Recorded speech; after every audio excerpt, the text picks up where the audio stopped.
Hello, everyone. My name is Steve White. Thanks for joining Leadership Live with Steve White. This is my first LinkedIn Live, so if I have a few technical difficulties or screw it up, please forgive me. It's my first time trying this out. So again, thanks for joining. Again, my name is Steve White, and on a monthly basis, when I feel there's an opportunity to share, I just want to create this live event to spend some time talking about leadership and some of my successes, just as importantly, some of my failures as we talk about leadership. And as most of you know, leadership is an ongoing thing. It is a growing process where we're always learning and developing and having success, but also having failure. And so after 35 plus years of leading large groups of men and women, I thought it would be helpful just to share some of my insights. So if you want to learn more and follow me, please go to stevewhitespeaks.com. You can start off and follow me with my newsletter. I post inspirational daily quotes on a daily basis to inspire, to help others as they move forward. So we do already have some questions, and I'll just go ahead and get started. Again, thank you for joining us today for my first LinkedIn Live. Looking forward to it. The first question probably is a question most of us are sitting with. How do I manage myself now that I'm virtual? It's a little easier when you're in the office environment with your teammates. There's a very detailed schedule for most of us, so it's a little easier. Harder when we're virtual. And for me, what I really start with is I always start each day on purpose. And what I mean by that is I start with daily reflection. I start the day reflecting. I end my day reflecting. I'm thinking about where am I? How am I progressing against my goals? What's missing? What's lacking? So I always start my day on purpose, and the way I do that is with reflection, and I end my day with purpose with reflection. So then I can think about my day. How did it go? What worked and what didn't? And also when I'm working with virtual, I'm a very disciplined person. I need structure. I don't know about you, maybe you're different, but I always try to create a very detailed schedule for myself. And then I share that with my family so they know, when I'm in a critical meeting and not to be disturbed. I have an 8-year-old, and it's hard for them when they're not in school. They want to come in and say hello. But I share my schedule with my family, so therefore we're all aligned. And then when I really need to focus, they allow me to focus. And then when I can take a break, have lunch with them, do whatever, we literally build that into our schedule as a way to help us really, really stay focused. And as part of that, I have a very detailed things to do. Now, for me, I call it every Sunday night. So maybe before our Sunday dinner or after our Sunday dinner, I will take out my notepad and just scribble down, what am I trying to accomplish this week? I always reflect on my goals. What am I trying to accomplish? I do it Sunday night. Some people do it early Monday morning, whatever works for you. But then it gives me a good opportunity to really plan out my week, have a good idea of where I'm focused. And then I step back and see how I'm spending my time. And am I spending my time against my most important things? Everything for me starts, am I focused on my why? What is my purpose? Am I really focused there? And then from a business standpoint, am I really focused on the right things that are going to drive the greatest value for my business? So it is a complex issue. It's a work in progress for all of us, but those are some of the things that work for me to help me stay focused, stay committed to my why, stay committed to my goals as we move forward. The second question that we get through our social media platform and through our website, the second most important question is, how do I stand out in a world when the competition is so fierce, whether it's internal competition that, as you try to grow your career and grow your company, or external competition. But what I normally always tell people is start with just being you. So let's just say you're trying to get promoted, you're trying to grow your career, and you're trying to figure out, how do I do that virtually? I don't bump into the boss. I don't see all the key leaders now. I'm at home and we're all working from home. So the first thing is just be you. So when you get those opportunities, whether it's on a Teams call or a WebEx call or a Zoom call, and you get to interact with your boss and your peers and other senior leaders, just be you. Just truly be you. One, it's hard enough being you.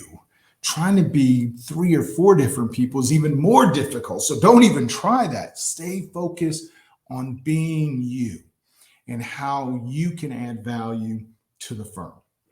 The second way to be noticed, the second way to stand out is always do it through your peers and your people. And the reason is, when someone is telling your boss or senior management about your contributions, you tell me, what sounds more authentic? You saying it or someone else saying it? Of course, someone else saying it, either a teammate, a peer, or people that work for you. So what I like to do, particularly with my team that work for me and my peers, I like to kind of sit down and develop an agreement.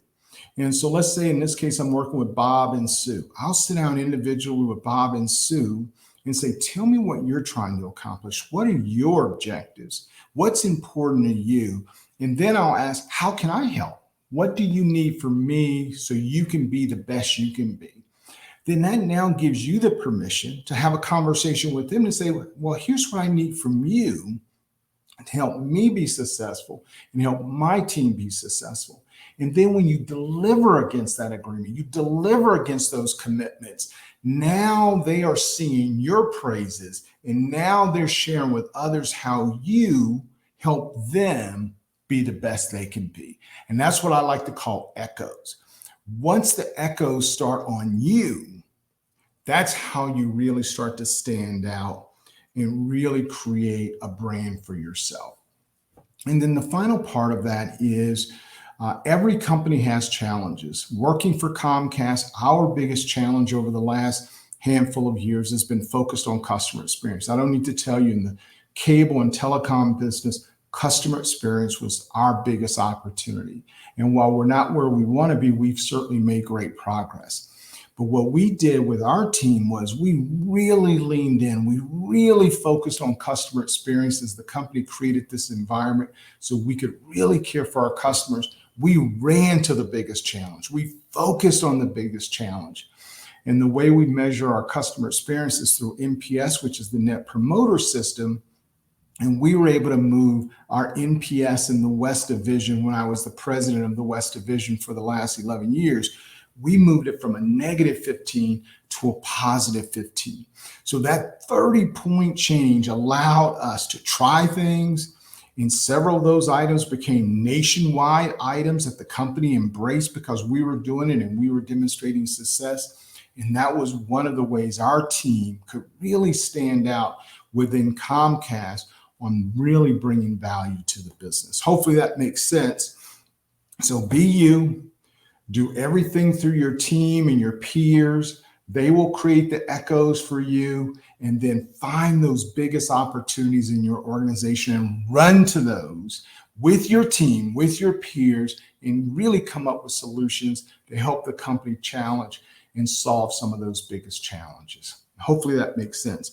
And then the final question that we've received, and we hear this regularly, obviously we want to incorporate more DE&I, but where do we start and how do we know we're doing enough? And it's a very difficult question. I certainly don't have all the answers, but let me just share with you my perspective.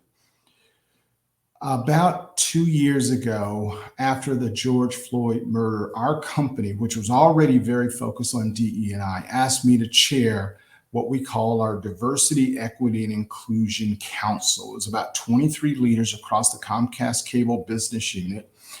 And Dave Watson, our CEO, said, hey, help us chart a path where we could be even more aggressive and really move this forward within our organization. And I'm proud to say we made great progress, certainly not where we want to be, but we made great progress. And now we have terrific leaders leading DE&I force at the corporate level of Comcast as well as the cable group, and they're doing a fantastic job.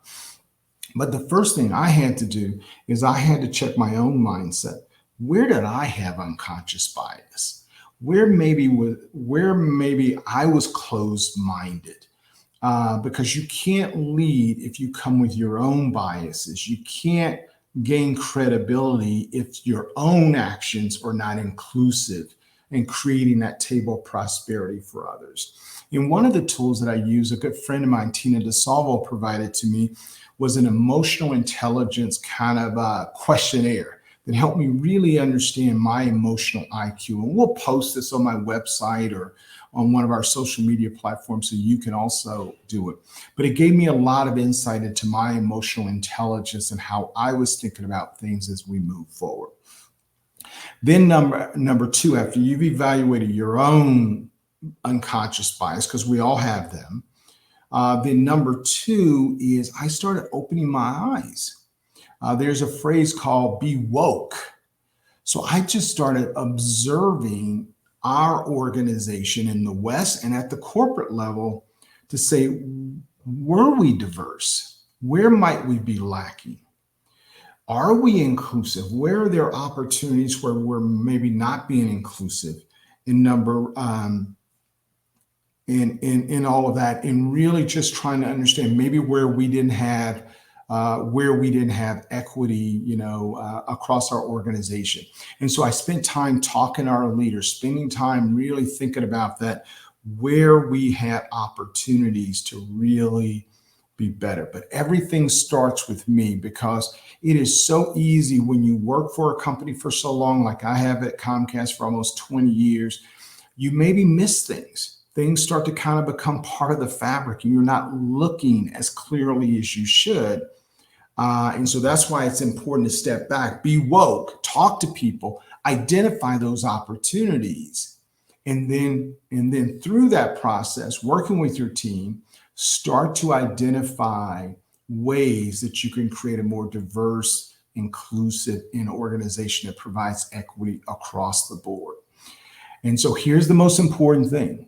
Once you develop that plan, start small. Don't start big, because you can actually do damage to yourself, your company, and your team by making a bunch of promises and then you don't execute.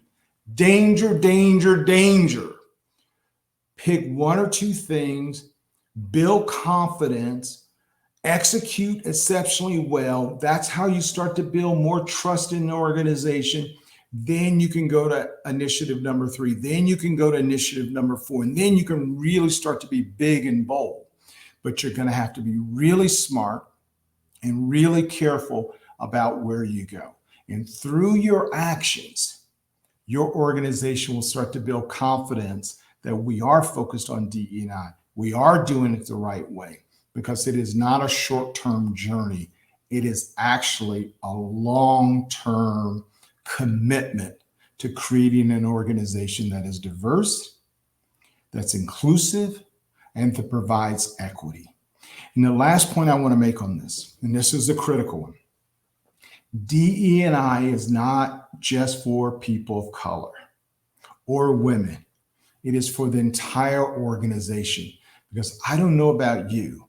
I want to be part of a company that values me, that sees that I'm an important part of the team, that allows me to bring my true, authentic self to work. So whether you're black, white, female, male or not, Isn't that an awesome organization to be part of? So thank you for joining me today for LinkedIn Live. Hopefully, this was of some benefit to you. Hopefully, there was just one little nugget of information that you can take away that'll help you on your journey of getting to that table of prosperity.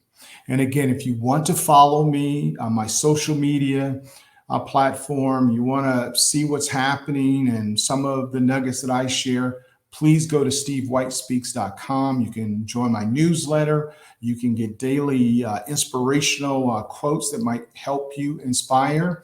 And also, I'm launching my first book. It's available for pre-order, so go to the website, check it out. Thank you again for joining me for Leadership Live with Steve White. Have a great day and a great weekend. Thank you.